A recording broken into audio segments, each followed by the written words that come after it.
o jurista, escritor, professor de processo penal, Edilson Mongenor Bonfim. Obrigado, Edilson. Boa noite. Boa noite. A polícia evoluiu mais ou menos no mesmo nível da evolução do crime organizado? Absolutamente. Não. Não por uma razão clara. Está perdendo a guerra de maneira absurda. Como é que você vê isso? O Estado brasileiro está perdendo a guerra e por uma razão simples. O Estado está engessado em garantias constitucionais que não fazem sentido terem sido constitucionalizadas garantias processuais, que torna tudo nulo, porque passa a ser uma adoração à forma. É o país no mundo ocidental que mais constitucionalizou garantias processuais, como se o problema fosse garantias aos acusados e não às vítimas. A palavra vítima você não encontra protegida na Constituição Federal, mas os direitos dos acusados muitas vezes. Isso significa uma filosofia de Estado e de política criminal, porque a polícia é um reflexo disso. A polícia vai ser um braço do Estado que neste momento é um braço que não está armado ou que não anda par e passo com aquilo que faz o mundo criminoso, que não tem regra, tem dinheiro ilimitado, inclusive, para comprar políticos e pessoas em posições estratégicas no Estado. A luta vai ser sempre assimétrica. Ou o país se conscientiza do grave momento em que vive, ou esse discurso da colombinização, se transformar a Colômbia de 85, da época de Escobar, está às nossas portas, ou está à nossa porta. Só não enxerga quem não quer ver, não é? Doutor Edilson, o que falta para a gente virar um narco-estado do ponto de vista da definição semântica dessa palavra? O senhor fala aqui, está comparando o Brasil que aconteceu na época do cartel de Medellín, do Pablo Escobar, porque nós temos a morte de um agente do Estado. Dr. Rui Ferraz Fontes foi delegado-geral de polícia aqui em São Paulo, mas ele era secretário municipal de Praia Grande e, ao que tudo indica, estava investigando também o crime organizado na cidade do litoral paulista. O que falta para o Estado brasileiro virar um narco-estado e ficar ainda mais refém do crime organizado? Caríssimo Pedro Campos, talvez falte somente a palavra aceitação. Dizer, nós já estamos. É uma questão, a situação assim, ela é simbiótica e é um degradê. Não existe um ponto matemático que se cruza a fronteira. Um país que é o campeão mundial de homicídios em números absolutos, um país que, em contrapartida das 10 maiores economias do mundo, e o Brasil nelas está inserido, é o único que não tem prisão perpétua, conquanto seja o país mais violento, já mostra que o Estado está centralizado na proteção dos direitos dos acusados. Pegue-se agora o plano de política criminal do ministro da Justiça. Eu fiquei escandalizado.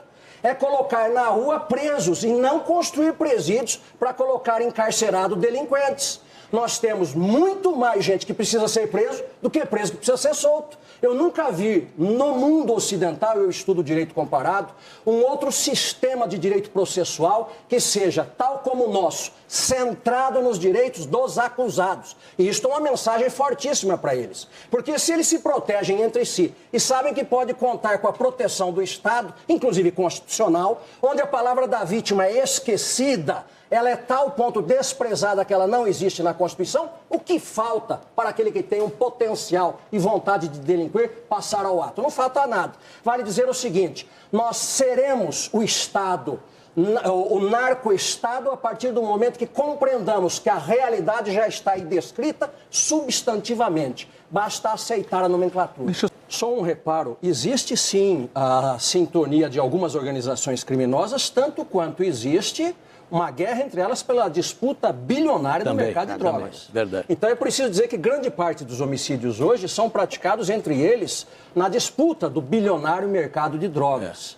Mas o problema nodular nisso daí, me parece, este caso acontecido em Praia Grande, o caso do juiz assassinado, os promotores que andam diuturnamente com proteção de outras autoridades, juízes, são centenas de autoridades ameaçadas no Brasil, enquanto na Colômbia, na época de Escobar, mataram centenas de autoridades do Poder Judiciário, no Brasil algumas já começaram. E o futuro se mostra extremamente preocupante. Nós já entendemos que quando se trata de dinheiro, todos somos da mesma religião. E eu completo. Quando se trata da integridade física e da vida, todos são. Prova disso. Não foi recentemente que o próprio Supremo, os seus 11 ministros, ao se virem acuados, ameaçados, passaram a dar interpretações mais flexíveis para as regras que outrora se vergavam o chamado direito garantista, porque entenderam eles próprios que estavam expostos. É preciso, cada um dos Supremos, cada um dos ministros de cortes superiores, cada um dos políticos que saibam que 210, 215 milhões de brasileiros não têm guarda-costas todos os dias. E todos nós somos um pequeno ministro do Supremo ameaçado pela realidade que bate às nossas portas e que nós não podemos sequer contar com a mínima proteção do Estado. Porque a norma-mãe, chamada Constituição Federal, esqueceu-se das vítimas, dos direitos das vítimas potenciais. De 88, da chamada Constituição Cidadã, até hoje, são aproximadamente 150 emendas constitucionais aprovadas. Para orçamento, para previdência, tributário, para tudo. Não tem uma só emenda aprovada para o combate das organizações criminosas que coloca em risco a existência da própria República. Isso é sério ou não é sério? Mas para colocar isso na Constituição Federal, falta lei para combater toda essa criminalidade que nós estamos tratando aqui? E emendo a pergunta, tem uma tese hoje sendo discutida de enquadramento de terrorismo para isso que é praticado. O senhor concorda? Absolutamente. A Colômbia o faz assim. Os Estados Unidos, os países que perceberam a seriedade do drama, o fazem assim. E a minha preocupação, caríssimo Mitre, caríssimos participantes da banca, é muito séria. Porque enquanto nós reclamamos uma política contensora das organizações criminosas, da criminalidade avassaladora que toma conta deste país, o Plano Nacional de Política Criminal do governo, portanto, oficial para 2024 a 2027, eu anotei aqui, critica a política repressiva e encarceradora, com endurecimento da legislação penal, criminalização de grupos sociais e maior utilização da prisão. O que pretende o governo? Desprisonização. Eu gostaria de saber quem foi o gênio da garrafa térmica e baseado em que conhecimento, que faz 4 décadas aproximada que eu estudo isso, que é capaz, neste momento grave de incêndio social da criminalidade, propor como política nacional para 4 anos, e agora tem uma PEC apresentada pelo governo para ele centralizar a política nacional, tirando a autonomia dos estados. Quem teve esta ideia de propor de centralizar, ao mesmo tempo que faz um discurso libertador de criminosos, porque prisão não resolve?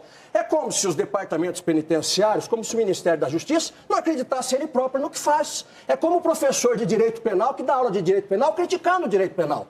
Você não pode comandar a organização dos presídios, a punição no Brasil, a segurança, dizendo que ela não serve, que tem que soltar. Já bastam aqueles que jogam toda a culpa na economia. O problema da maldade humana ele é muito mais complexo do que setorizar na economia, na medicina. E o que cabe ao Ministério da Justiça é construir presídios necessários para atender a demanda nacional. Um detalhe, cada presídio de segurança máxima nacional, federal, custa aproximadamente de 40 a 45 milhões. São 4, né?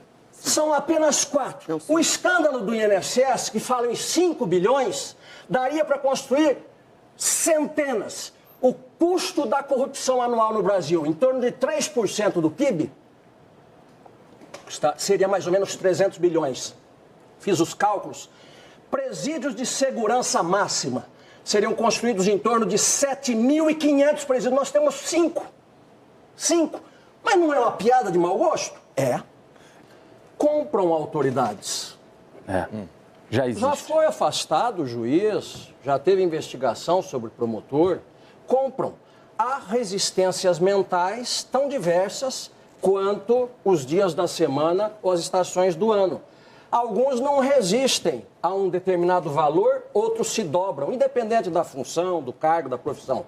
Outros, mesmo na pobreza, resistem a todas as tentações. A infinita fauna humana também está presente, infelizmente, dentro das nossas instituições, dentro dos nossos poderes. De forma que o problema não é o poder em si, são os mecanismos que o Estado coloca a serviço da sociedade para expurgar eventuais membros corrompidos e para impedir que estes cheguem até nós. É por isso que é uma questão profundamente cultural e filosófica. O Estado brasileiro percebe que, de acordo com como dizem os estudos recentes de universidades norte-americanas, nós já temos 1/4 aproximado da nossa população capturada, vivendo sobre as regras das organizações criminosas, o que coloca em risco a República, ou o Estado se apercebe e muda absolutamente a política criminal no combate ao mundo criminoso, ou o Estado vai se destruir. Ainda não começaram a trucidar autoridades e a matar, como fizeram na Colômbia, porque confiam na corrupção. A corrupção no Brasil é tão forte que permite a eles que aquele que os recursos legais não permitir a soltura, tal, a corrupção ajuda as organizações criminosas. Então ela está entranhada no sistema, ela é uma realidade e nós precisamos, diante de um mal tão grave, combater com medidas sérias e não com medidas cosméticas, dizendo de superlotação carcerária. Está faltando é presídio. Não é? E tem dinheiro para presídio, tem até para corrupção. Então a questão é de vontade política criminal. Se o Estado brasileiro e os seus governantes entenderem a necessidade de um povo e colocarem o seu ouvido no coração do cidadão que trabalha, do cidadão trabalhador, vai dar uma política criminal bem diversa desta que ele está dando e prometendo continuar dando. Ou pena de nós desaparecermos. A natureza humana é aqui, na Alemanha, no Japão, é a mesma, a natureza humana. Todos têm o estômago, o coração, todos têm medo, todos buscam se alegrar. E isto significa que aquilo que traz respeito ao próximo, a estatura, o tronco, a força, todo lugar é a mesma coisa. Geralmente a pessoa escolhe os seus adversários, seus inimigos.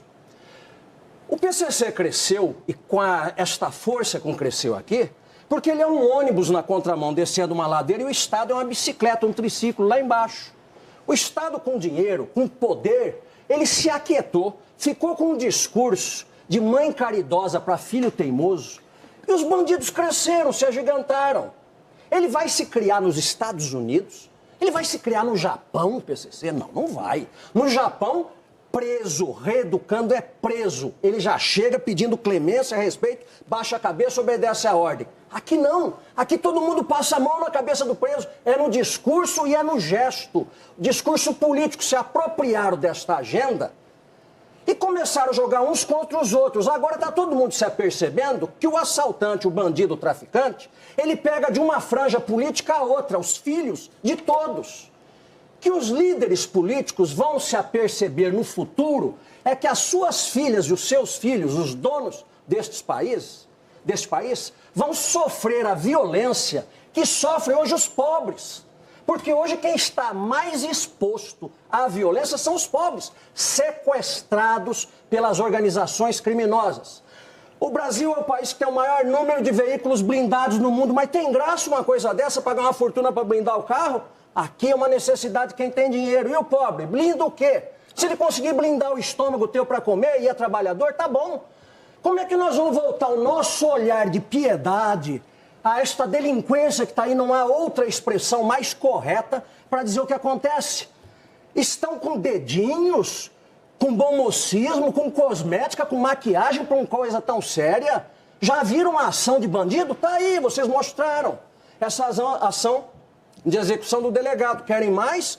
Volte e perceba a escalada da criminalidade violenta, do terror, com a execução do delator num símbolo de São Paulo. Aeroporto de Guarulhos. Aquilo é um símbolo, à luz do dia. Eles fizeram o que bem quiseram. São policiais? Não, são bandidos. Quem fez são bandidos. O bandido, ele está aqui, ele está ali, mas ele está a serviço de uma causa. É isto que nos interessa. Responsabilizá-lo gravemente. O Estado precisa entender que ele tem que crescer músculos e ir para a briga. Portanto, a política é de combate às organizações criminosas. Não é este discurso que estão fazendo. O discurso que estão fazendo é de bater em retirada. Já que eu não consigo resolver o problema do crime, eu descriminalizo, eu despenalizo, eu bato papo, eu faço acordo. Quando é que vão acordar para a realidade? Se não tem preparo para isso, abra a mão e chama quem tem preparo. Não é possível que num país de 210 milhões de habitantes não tenha gente com um pouco mais de tirocínio. Agora, doutor Edilson, isso aí é do ponto de vista do governo. E do ponto de vista da justiça? Como é que faz? Porque a gente pega a lista dos criminosos que estão envolvidos nesses crimes mencionados aqui, já teve passagem, já ficou preso, recebeu benefício e está na rua. Como é que está na rua de novo? Pedro, volto à natureza humana. Pode ser presidente, pode ser vereador, pode só ser eleitor, homem ou mulher. Quando o nosso pelo está em jogo, Todos somos da mesma religião. Os ministros ameaçados responderam com firmeza porque mudaram o discurso na busca de autoproteção. O STJ tem uma linha chamada garantista. Coloque agora medo neles. Em 3 tempos muda a linha. O mesmo homem, com todas as suas virtudes e vícios. É porque quando nós estamos nas esferas mais altas do poder, nós temos uma estrutura, um aparato de segurança que o pobre não tem. E o discurso fica fácil. Colocamos gravata, ficamos perfumados e o pobre não tem. O pobre é exposto à violência e estes que estão em cima estão aliados da violência. Eles não sentem receio. O grau de empatia é muito menor. Pode-se fazer um discurso lindo, cosmético, de proteção às garantias, quando foram todas as garantias cidadãs sequestradas pela criminalidade. Pode-se fazer um discurso livresco, alemão, europeu, Pacto de São José da Costa Rica, enquanto o povo está vivendo as agruras da criminalidade que o massacra todos os dias. Socorrer-se de quem? Vivemos em São Paulo, os Jardins era uma ilha de excelência até pouco tempo atrás. Era uma Dinamarca, não tinha crime. 2 ou 3 anos. Quem não foi assaltado lá é uma questão de tempo verbal, vai ser. Não é só furto, já assalto à mão armada. O Brasil está pegando fogo nisso, mas mascaram-se os números, maquiam-se as estatísticas, vem-se com belos discursos e, claro, dentro de um carro blindado e com segurança, fica um pouco mais difícil de chegar. Mas, doutor, eu pergunto aos dois. O senhor está propondo uma legislação mais dura. Firme. Mas eu pergunto, uma legislação dura, firme, uma nova lei, resolve? Com a alteração nossa. Não, veja, uma nova lei que puna corruptos, com firmeza, que puna criminosos, com firmeza, aí sobra o quê? É um instrumento que nós temos, porque fora isso, é só a luta de um contra o outro. Mas por isso que a gente espera isso, doutor? Desculpa te interromper, porque eu fiquei aqui pensando enquanto o senhor falou, como é que a gente sonha com isso diante de um momento que, por exemplo, a Câmara em 3 segundos aprovou a PEC da imunidade para se autoproteger? É para ele. Veja, inclusive das acusações contra os seus próprios congressistas. É fantástica a detecção de um ponto. Estão novamente lutando pela sua autoproteção. É a confirmação do meu discurso. Quando que o poder sai do povo e vai para os eleitos? No regime democrático. Nós defendemos a democracia? Sim. Mas é como dizia o grande Churchill. Encontre a primeira pessoa à sua frente e peça para lhe falar sobre o país, que ele vai começar a questionar a própria democracia e você também. Por quê? Porque o povo começa a ficar desesperado com a falta de solução. Nós defendemos a democracia, sim, mas nós cobramos uma responsabilidade dos que foram eleitos. É por isso que tem que ser trazido à execração pública cada corrupto que se vale do dinheiro público e da autoridade que lhe foi passada para falar em nosso nome e nos traiu. Não tem nem a desculpa da pobreza. A época do pomadismo, de passar a mão das meias medidas, passou. A realidade bateu na porta. Nós não estamos mais na idade de brincar de acadêmicos de direito. Nós estamos tratando da alta criminalidade de um país em chamas. Torno a dizer, quem tem o aparato militar, policial, é rico, tem condições de fazer a sua própria contenção de riscos, colocar guarda-costas, ter carro blindado é uma coisa, mas não é isso que vivencia a maior parte da população. Você tem Bukele hoje, que resolveu o problema. Até quando resolveu, não sei. Num regime mais forte, mais duro. Mas o seu povo o elegeu, o reelege e diz, é isso que eu preciso, é isso que eu chamo de democracia, você chama o que quiser. Eu quero segurança, eu quero poder trabalhar e voltar para casa, quero encontrar minha família. Você tem 2 espectros políticos que deram respostas de firmeza e são os únicos exemplos que eu conheço no mundo de uma reversão, de mudança de um discurso que estava para um novo discurso, dando resultados palpáveis, concretos. Sobra só crítica ideológica e política, porque de realidade para criticar não para nada em pé. Eu pergunto, na democracia brasileira não tem nenhuma resposta que os nossos poderes possam dar? O judiciário na sua cúpula, com mais firmeza. O executivo e o legislativo com mais leis, com uma implementação de uma política criminal mais dura. Do que tudo isso que nós temos visto até agora, vamos continuar afundando? É possível chegar mais baixo? O drama do Brasil hoje, número 1, chama-se segurança pública. E esta é a razão pela qual o brasileiro começa a abrir mão de pressupostos democráticos. Aí é perigoso. Exatamente, porque ele não vê aquele que ele elegeu dar a segurança que ele necessita. Mas é que... E é muito válida essa ideia do Ministério da Segurança, desde que se volte o nome em homem, né? O nome é homem, nome é homem. O nome é um presságio, diziam os latinos. Quando você fala no Ministério de Segurança, desde que corresponda o rótulo à coisa, porque, por exemplo, veio o pacote anticrime, que é tudo menos o combate ao crime. O rótulo não corresponde à essência. Logo, eu devo dizer uma coisa, é preciso a palavra sendo verbalizada e a conduta ou a política sendo implementada juntamente a ela. Se nós nos lembrarmos do governo anterior, entrou um discurso muito firme no seu início e o mundo criminoso entendeu que era um recado e refluiu. Começo do governo anterior mostrou claramente como o bandido respeita voz firme de combate à criminalidade. Depois, infelizmente, não se implementou essa política. E voltou a criminalidade como um todo. Veio o pacote anticrime e a gente percebeu que eles foram avançando. Logo, nós precisamos do discurso e da ação. Que a boca fala o que o coração sente, o espírito planeje e o homem traduza em ações concretas. Porque senão tem muita gente dizendo o que não faz.